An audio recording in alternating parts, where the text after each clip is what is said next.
up, YouTube? It's Neil, coming back at ya. How you doing? The Great Apostate. Although these days I should be called the Greater Prostate.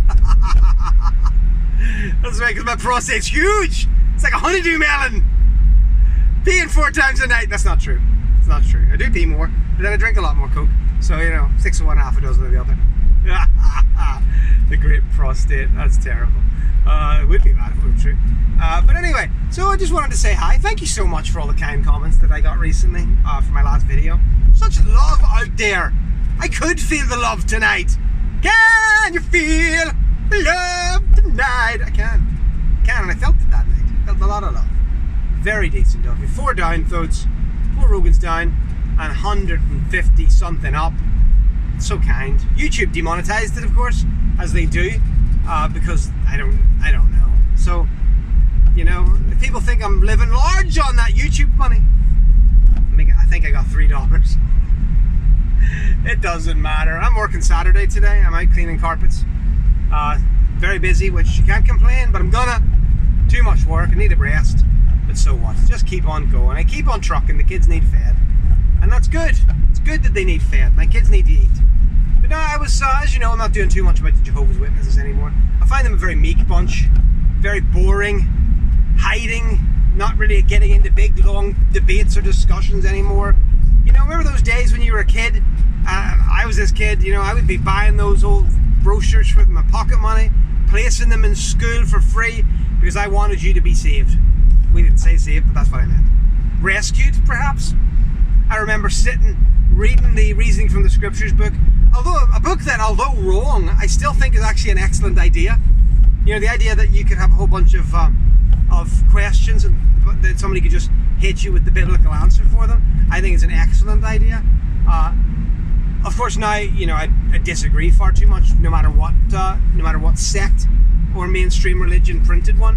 But I still think it's a really interesting way, and it really what's the word? It really narrows down, it really hones down the opinions of that person, so you know exactly where they stand if they you know they believe something like that, and you go, okay, right, well I know all I need to know about your beliefs, because you know it's codified. I like that. I like certainty. I don't like mushiness.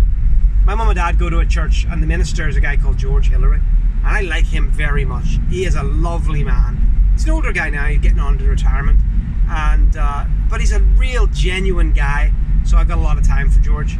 But we had a discussion recently. He visited my mum because she's sick. So is my dad, actually. He's very sick, and we were talking, and he was sort of talking about how he saw the need for us to be more understanding in church. I say us because I don't go to the church, but you know what I mean. So we should need to be more understanding in the church world, you know, and not so dogmatic. And I disagreed with this. Because I think once you start going down that I'm going to understand this, I'm not going to argue about that what's right and wrong. Jesus loved everybody.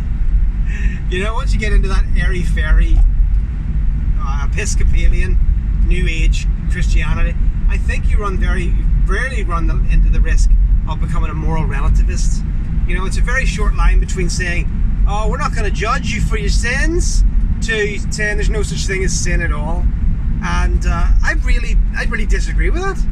Yeah, I think there is. And my son actually came up with me today.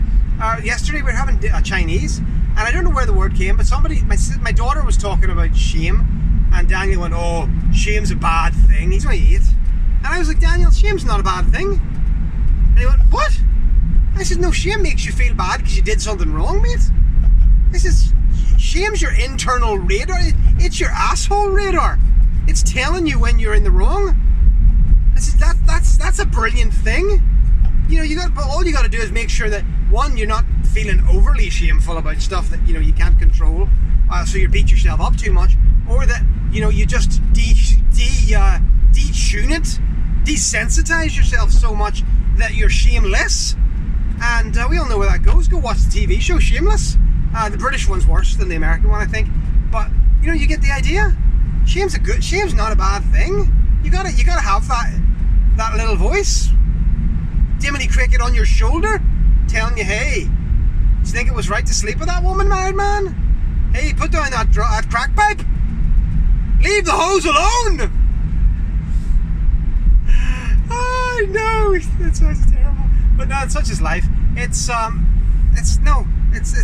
a bad thing at all. But as I say, I'm not really too interested in the Jehovah's Witnesses anymore because they're boring. They're not too interested. They don't keep me interesting. What does keep me interesting is the EXJWs a little bit. Mostly because I had what I would consider, as you know in my last video, I had a real opportunity to experience what I would consider to be the malignant side of the EXJW community. And by that I mean the people who are the most mentally ill. The people who are the most thoroughly... I don't like to use the word evil because I don't know that they were. I mean, maybe they think in their own right. I'm sure evil people think in their own rights, in their own heads they're right. But anyway, to my mind, really twisted people, and I've seen that since even since Warwick, and I've seen even since Warwick, not the organisers who are great people, but I did see one person who I thought that's a bad person, and you know, on from the London protest, I met several bad people, and I've had unfortunate dealings with them. And even in my dealings, you know, because I worked in a prison and I've met murderers and stuff, and rapists and terrorists and all those bad things, but I've never had, I've never been on the radar of just such wicked people before, and that was quite a change for me. So I do find the EXJW community quite interesting. I find it interesting how we can go, whoops, I went the wrong gear there.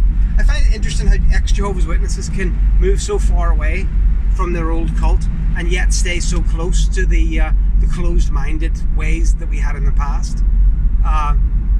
As I mentioned before, you know, the sort of this new woke EXJW, the EXJW SJW.